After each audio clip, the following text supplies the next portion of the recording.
I was ambushed and viciously unalived after defending my property with my life. My name is Alejo Garza-Tomez, and I had spent my entire life building my rancho and working and hunting in Tamaulipas until one day the cartel wanted to claim my rancho as their property. It was on November 13th, 2010. I was startled by a convoy of trucks approaching my property. The trucks stopped and armed members came out of their trucks and approached me, demanding I hand them over my rancho, informing me it was now property of the cartel. They told me, leave within 24 hours, and if you're still here when we return, you won't live to see tomorrow. I then replied, I'll be waiting. I'll see you in the morning.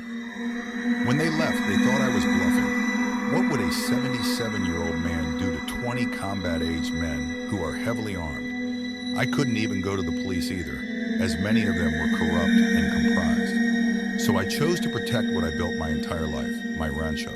When my workers arrived at work, I told them to go home early and enjoy the weekend with their families. Once all of my workers left, I prepared for war.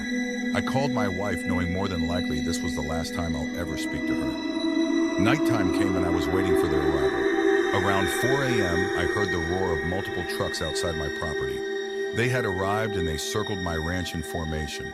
They honked their horns and flashed their lights, alerting me they were here. That's when I took position by a sealed window and a battle ensued. My marksmanship and hunting came in handy. I dropped cartel member after cartel member. They couldn't figure out where I was since I kept switching positions in the darkness.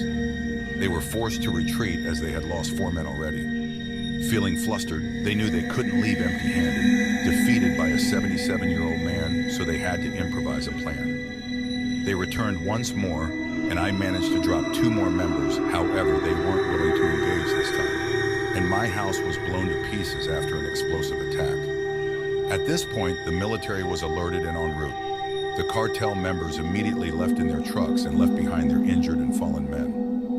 The military then arrived on the scene and found my lifeless body in the doorway to the bathroom. It's believed I dragged myself to the bathroom to have one final showdown with the cartel before I passed away. I went out protecting what I worked all my life for. Now you know that.